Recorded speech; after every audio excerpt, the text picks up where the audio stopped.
खुद को बदलने का सबसे सरल तरीका है उन जगहों पर चुप रहना जहां शब्दों से ज्यादा मौन की जरूरत होती है। मौन ही वह कुंजी है जो आत्म अधिकार और शांति का मार्ग खोलती है। नमस्कार दोस्तों, स्वागत है आप सभी का आपके अपने चैनल इंस्पायर्ड लाइफ पर। तो चलिए, बिना किसी देरी के बढ़ते हैं आज की इस कहानी की ओर। बहुत समय पहले की बात है। मगध राज्य के छोटे से गांव में एक युवक रहता था जिसका नाम अंशुमान था। वह बहुत ही अधीर और गुस्सैल स्वभाव का था। छोटी छोटी बातों पर बहस करना और हर बात का उत्तर तुरंत देना उसकी आदत बन चुकी थी। धीरे धीरे उसके इस स्वभाव के कारण लोग उसे कतरा लगे। अंशुमान खुद भी इस बात को महसूस करता था कि उसका स्वभाव उसके जीवन में शांति और खुशियां लाने के बजाय तनाव और अकेलापन बढ़ा रहा है। लेकिन वह समझ नहीं पा रहा था कि उसे स्थिति से कैसे बाहर निकलना चाहिए। एक दिन उसने सुना कि पास के जंगल में भगवान बुद्ध का प्रवचन हो रहा है। बुद्ध के बारे में उसने बहुत कुछ सुन रखा था। उनकी करुणा, उनका ज्ञान का पराज्ञान और उनके द्वारा दी गई जीवन की शिक्षाएं। यह सुनकर अंशुमान ने सोचा, शायद मुझे मेरे सवालों के जवाब वहां मिल जाएं। वह जल्दी ही प्रवचन स्थल पर पहुंचा। वहां बड़ी भीड़ जमा थी। बुद्ध अपने सरल और स्पष्ट शब्दों में जीवन की गहराइयों को समझा रहे थे। उसी समय बुद्ध ने सभा को संबोधित करते हुए कहा, यदि तुम अपने जीवन में सच्चा बदलाव लाना चाहते हो तो 10 जगहों पर चुप रहना सीखो। यह सुनकर अंशुमान को कुछ आशा की किरण दिखी। प्रवचन समाप्त होने के बाद वह बुद्ध के पास गया और उनके चरणों में झुककर बोला, भगवान, आपने कहा कि बदलाव लाने के लिए 10 जगहों पर चुप रहना चाहिए। कृपया मुझे विस्तार से समझाइए कि यह 10 जगह कौन सी हैं और मैं उन्हें अपने जीवन में कैसे अपना सकता हूं। बुद्ध मुस्कुराए और बोले, यह जानने के लिए तुम्हें धैर्य, अनुशासन और आत्मनिरीक्षण की आवश्यकता होगी। अगर तुम इन शिक्षाओं को अपनाने के लिए तैयार हो तो मेरे साथ चलो। अंशुमान ने सहमति जताई और इस तरह उसकी यात्रा शुरू हुई। पहला स्थान, जब कोई तुम्हारी आलोचना करे। बुद्ध ने अंशुमान को पहले स्थान की शिक्षा दी। अंशुमान, जब कोई तुम्हारी आलोचना करे तो चुप रहो। आलोचना तुम्हारे लिए सीखने का अवसर है।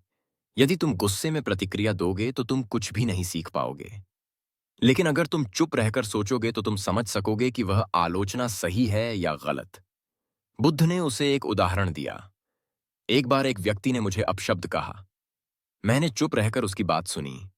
जब वह थक गया तो मैंने उससे पूछा, अगर तुम किसी को उपहार दो और वह उसे ना ले तो वह उपहार किसके पास रहेगा? वह बोला, मेरे पास। मैंने कहा, तुम्हारे यह शब्द भी तुम्हारे पास ही रहेंगे, क्योंकि मैंने इन्हें स्वीकार नहीं किया। अंशुमान ने इसे अपने जीवन में अपनाने का निर्णय लिया। शुरुआत में यह कठिन था, लेकिन धीरे धीरे उसने महसूस किया कि आलोचना सुनने के बाद चुप रहने से वह आत्मनिरीक्षण कर पाता है। दूसरा स्थान, जब कोई तुमसे बहस करे। कुछ दिन बाद बुद्ध ने अंशुमान को दूसरे स्थान पर चुप रहने का महत्व समझाया। जब कोई तुमसे बहस करे तो चुप रहो। बहस में सच नहीं, बल्कि अहंकार की जीत होती है। यदि तुम चुप रहोगे तो तुम स्थिति को बेहतर समझ सकोगे और सही निर्णय ले सकोगे। बुद्ध ने एक किसान की कहानी सुनाई। दो किसान अपनी जमीन के छोटे से टुकड़े को लेकर झगड़ रहे थे। दोनों का मानना था कि वह जमीन उनकी है। जब मैंने उनसे पूछा कि क्या उन्होंने जमीन अपने साथ लाई थी जब वे जन्मे थे, या क्या वे इसे अपने साथ ले जाएंगे जब वे मरेंगे, तो वे चुप हो गए। इस शिक्षा ने अंशुमान को सिखाया कि बहस में पड़ने से बेहतर है चुप रहकर समाधान की ओर बढ़ा जाए। तीसरा स्थान, जब कोई गुस्से में हो। बुद्ध ने अंशुमान से कहा, गुस्सा आग की तरह है। यह यदि तुम इसमें घी डालोगे तो यह और भड़क जाएगा। इसलिए जब कोई गुस्से में हो तो चुप रहो। उसकी गुस्से की ऊर्जा खत्म हो जाएगी। इसके लिए उन्होंने एक कहानी सुनाई। एक राजा ने अपने मंत्री को गुस्से में फांसी की सजा सुनाई। मंत्री ने कुछ नहीं कहा। अगले दिन राजा को पछतावा हुआ और उसने मंत्री को माफ कर दिया। अगर मंत्री उस समय राजा से बहस करता तो शायद उसकी जान चली जाती। अंशुमान ने इसे भी अपने जीवन में अपनाया। चौथा स्थान, जब तुम दुखी हो। एक दिन अंशुमान को किसी बात पर गहरा दुख हुआ। उसने बुद्ध से कहा, भगवान, मैं इस पीड़ा को सहन नहीं कर पा रहा। बुद्ध ने कहा, जब तुम दुखी हो तो चुप रहो। दुख तुम्हारे भीतर के बदलाव का द्वार हो सकता है। चुप्पी में तुम्हें अपने प्रश्नों के उत्तर मिल सकते हैं। बुद्ध ने उसे यह भी बताया कि दुख तुम्हें मजबूत बनाता है। बशर्ते तुम उसे समझने की कोशिश करो। पांचवा स्थान। बुद्ध ने अंशुमान से कहा, जब कोई तुम्हें जानबूझकर उकसाए तो चुप रहना ही सबसे बड़ा उत्तर है। यह तुम्हारी शक्ति और धैर्य को दर्शाता है। उन्होंने एक साधु की कहानी सुनाई।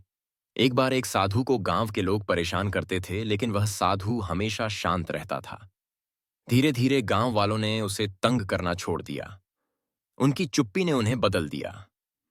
छठा स्थान। जब तुम्हें दूसरों की मदद ना करनी हो। बुद्ध ने समझाया, हर जगह मदद करने की जरूरत नहीं होती। जब कोई तुम्हारी राय ना मांगे तो चुप रहना बेहतर है।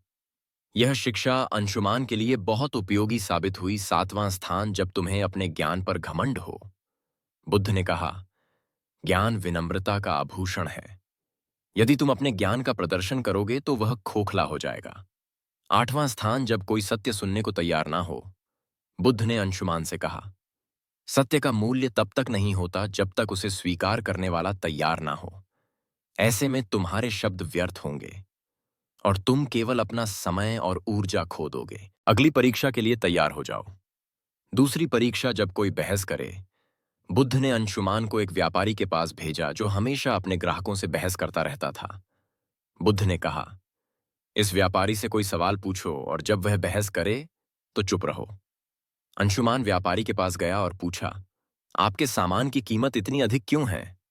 व्यापारी तुरंत गुस्से में आ गया और बहस करने लगा, तुम्हें क्या पता कि मैं कितना मेहनत करता हूं? क्या तुम मेरे काम की कदर नहीं करते? अंशुमान ने बुद्ध के दूसरे स्थान को याद किया। जब कोई बहस करे तो चुप रहो। वह शांत खड़ा रहा। उसकी चुप्पी ने व्यापारी को सोचने पर मजबूर कर दिया। उसने महसूस किया कि बहस का कोई अर्थ नहीं है। तीसरी परीक्षा। गुस्से का सामना करना। अब बुद्ध ने अंशुमान को एक ऐसे व्यक्ति के पास भेजा जो अपने गुस्से के लिए कुख्यात था। अंशुमान को उसके पास जाकर मदद मांगने को कहा। उस व्यक्ति ने गुस्से में कहा, तुम्हें मुझसे मदद चाहिए? तुम्हारी हिम्मत कैसे हुई? अंशुमान ने पहले की तरह जवाब देने की बजाय चुप रहने का निर्णय लिया। धीरे धीरे उस व्यक्ति का गुस्सा शांत हो गया। उसने कहा, तुमने मुझे जवाब क्यों नहीं दिया? क्या तुम डरे हुए हो? अंशुमान ने कहा, मैं आपके गुस्से को नहीं बढ़ाना चाहता था। उस व्यक्ति ने महसूस किया कि चुप्पी में शक्ति है। चौथी परीक्षा। दुख का सामना करना। अगली परीक्षा में बुद्ध ने अंशुमान को एक विधवा स्त्री के पास भेजा जिसका इकलौता बेटा हाल ही में मृत्यु को प्राप्त हुआ था। वह स्त्री अपनी पीड़ा में किसी से बात नहीं करती थी। बुद्ध ने कहा, उसके पास जाओ और बिना कुछ कहे उसकी मदद करो। अंशुमान उसके पास गया और बस उसके पास बैठा रहा। उसने कुछ नहीं कहा, लेकिन उसकी मौन उपस्थिति ने स्त्री को सांत्वना दी। उसने पहली बार किसी से अपनी कहानी साझा की और अपने दुख से उभरने का प्रयास किया। बुद्ध ने कहा, दुख में चुप्पी कई बार शब्दों से अधिक प्रभावी होती है। पांचवीं परीक्षा। उकसावे का सामना करना। बुद्ध ने अंशुमान को एक ऐसे समूह के पास भेजा जो उसे उकसाने के लिए तैयार था। उन्होंने अंशुमान को अपमानजनक बातें कहीं, लेकिन अंशुमान शांत रहा। उसकी चुप्पी ने उन्हें हार मानने पर मजबूर कर दिया। परीक्षाओं के बीच अंशुमान ने बुद्ध से पूछा, भगवान चुप रहना कैसे इतना प्रभावी हो सकता है? बुद्ध ने कहा, एक बार एक राजा ने एक साधु से पूछा, जीवन में सबसे बड़ी ताकत क्या है? साधु ने राजा को एक कटोरा पानी और तेल दिया। उसने कहा, पानी और तेल को मिलाने कोशिश की, लेकिन तेल पानी में घुल नहीं पाया। साधु ने कहा, चुप्पी तेल की तरह है, इसे आपसे अलग नहीं किया जा सकता। जब तक तुम इसे संभालोगे, यह तुम्हारी सबसे बड़ी ताकत रहेगी। अंत की परीक्षा। जब दिल भर जाए। अंत में बुद्ध ने अंशुमान को खुद से एक और परीक्षा लेने को कहा। उन्होंने कहा, जब तुम्हारा दिल खुशी और कृतज्ञता से भर जाए, तब चुप्पी को अपनाओ। अंशुमान ने महसूस किया कि जब वह अपनी सभी परीक्षाओं में सफल हुआ तो उसका दिल शांति और आनंद से भर गया। उसने बुद्ध के चरणों में झुककर कहा, भगवान, मैं बदल चुका हूं। अब मैं जानता हूं कि चुप्पी ही सच्चा ज्ञान है। यह कहानी हमें सिखाती है कि चुप रहना केवल बोलने से बचना नहीं है। यह एक आंतरिक शांति और समझ का प्रतीक है। बुद्ध की यह शिक्षा हमें अपने जीवन के हर पहलू में संतुलन और शांति लाने का मार्ग दिखाती है। जब हम बोलने की बजाय सुन और समझना सीखते हैं तो जीवन वास्तव में बदलने लगता है। यह कहानी हमें सिखाती है कि चुप्पी सिर्फ शब्दों का अभाव नहीं, बल्कि आत्मा की भाषा है। चुप रहना सीखो। यही सच्चा बदलाव है। वीडियो देखने के लिए धन्यवाद। अगर वीडियो पसंद आए तो वीडियो को लाइक और चैनल को सब्सक्राइब करना ना भूलें। धन्यवाद।